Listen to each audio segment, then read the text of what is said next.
यदि वास्तविक हृदय से ऐसी बात आ जाए तो उसी समय वो महात्मा हो गया। उसी समय करो सत्य, सत्य माने तत्काल, क्षिप्रम भवति धर्मात्मा, उसी समय बहुत जल्दी वो महात्मा बन जाता है। नमस्ते दोस्तों, राधे राधे। मेरे चैनल पर आप सभी का फिर से स्वागत है। आज गुरुजी हमें बताएंगे कि यदि कोई आपकी कद्र नहीं करता तो हमें क्या करना चाहिए। चलिए सुनते हैं फिर स्वयं गुरुजी से।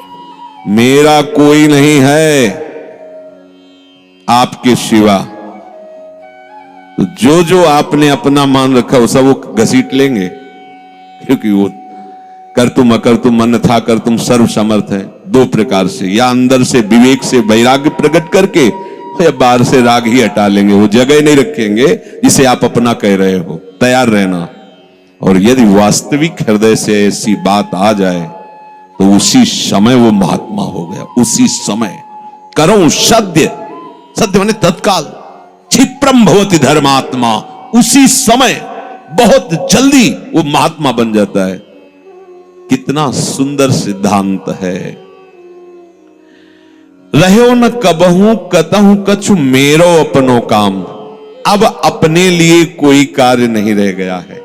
अपने लिए कितना कार्य था कि संसार में कोई हमारा न रह जाए। लोग रोते हैं इस बात का कि हमें संसार में कोई प्यार नहीं करता, कोई अपना नहीं। तो यही तो सिद्धि है।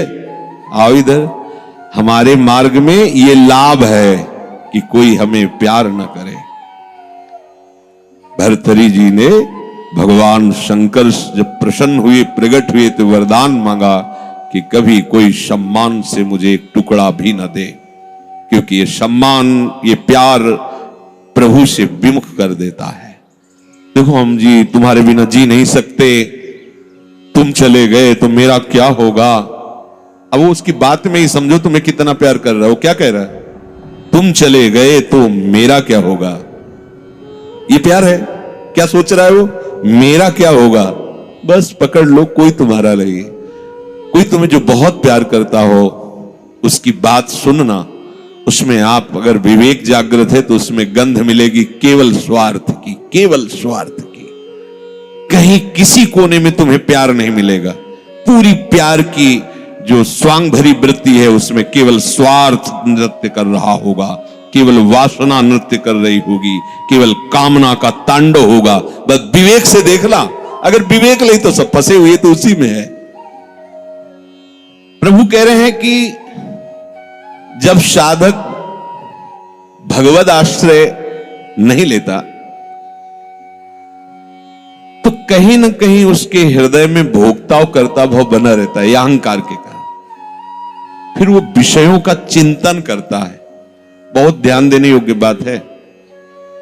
विषयों का भोग तो बाद की बात है। हमारी दुर्गति का प्रधान कारण विषय चिंतन है।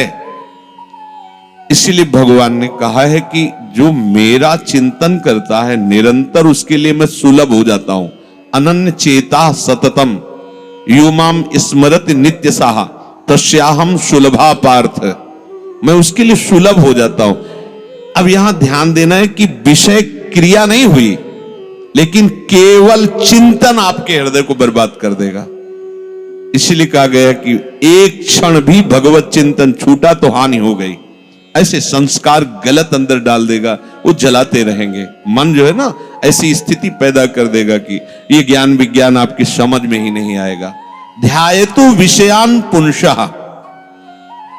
प्रभु का आश्रय ना लेने के कारण, प्रभु के परायण ना होने के कारण, निरंतर भगवत चिंतन ना होने के कारण जो अंतर होता है वो विषय चिंतन होता है। ध्यान देना। दीर्घकाल निरंतर सत्कार सेवितो दृढ़ भूमि।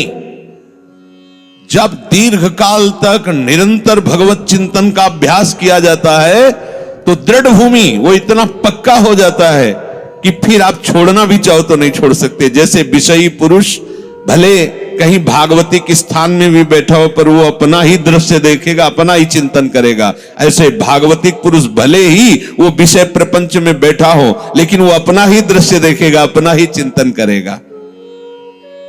तो जो भगवत परायण नहीं होते, प्रभु का निरंतर चिंतन नहीं करते, उनका विषय चिंतन ही होता है।